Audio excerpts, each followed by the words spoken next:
Olá!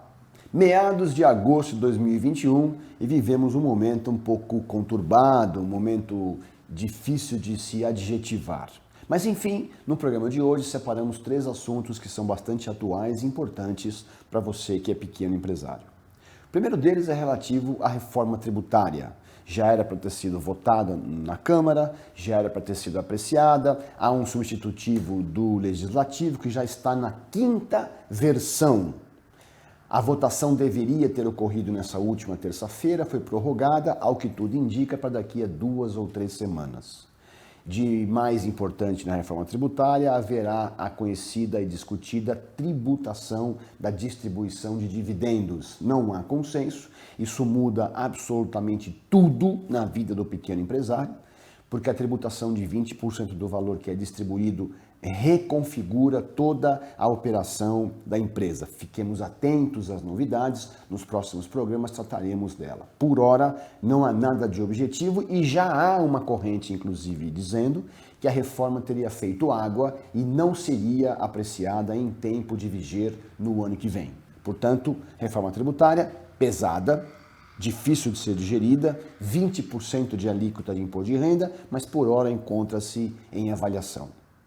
O segundo ponto, bastante oportuno para esse nosso debate, é em relação ao Refis Federal. Bem, sabemos que está aberto o PPI no âmbito municipal em São Paulo, em diversas cidades, e o Refis Federal, em verdade, a reabertura do PERT, já está aprovada no Senado, migrou para a Câmara e acredita-se que em poucas semanas estará vigendo já a nova regulamentação.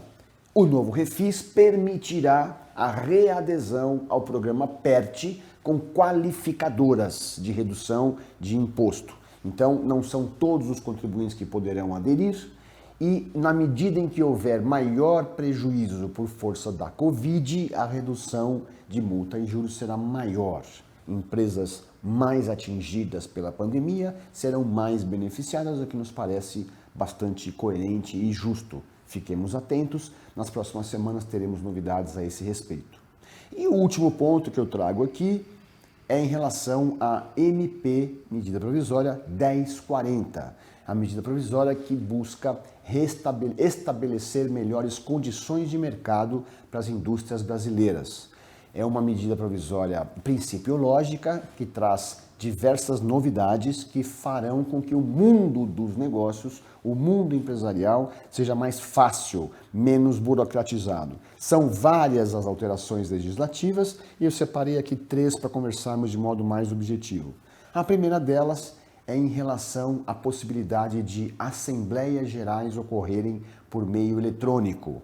A pandemia antecipou em décadas o mundo digital que viveremos daqui para frente. Portanto, assembleias de cotistas, assembleias de diretoria, qualquer tipo de reunião societária não se fará mais necessário que seja presencial, poderá ser por plataformas. A MP disciplina essa questão e dá legalidade a ela. Ótimo! Isso vale inclusive para reunião condominial, qualquer tipo de reunião que seja de caráter deliberativo poderá ser por modo digital. É uma ótima notícia.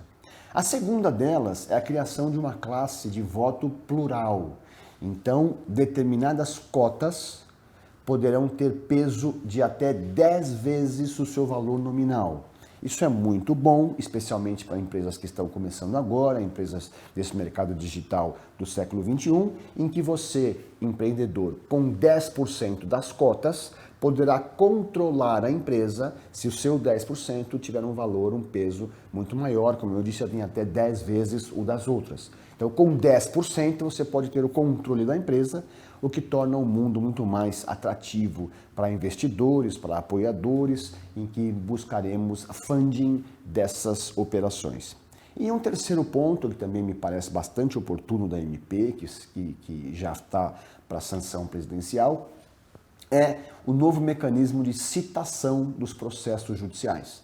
Ao invés de aquilo acontecer por oficial de justiça, de ser caro, de ser oneroso, em especial demorado, a citação judicial poderá ser efetuado com base em e-mails. Então, o contribuinte, basicamente, a empresa deve se registrar um e-mail oficial e processos judiciais seriam citados, seriam encaminhados à empresa por meio desse endereço. Isso facilitará a vida do contribuinte e não tem nenhuma grande novidade, já é o que acontece, por exemplo, no âmbito do trato com o fisco, que comunica-se com os contribuintes pelo DEC, o domicílio eletrônico do contribuinte. Então são novidades que buscam trazer o Brasil para um ranking melhor no que diz respeito à competitividade, que é algo que obviamente é levado em consideração quando o capital estrangeiro busca portos mais seguros. Segurança jurídica e tranquilidade dos negócios é um dos itens mais relevantes quando o investidor internacional define para onde vai o seu recurso. Era isto que tínhamos para esse programa. Fique atento, nos próximos trabalharemos esses mesmos pontos de modo mais profundo. Até lá.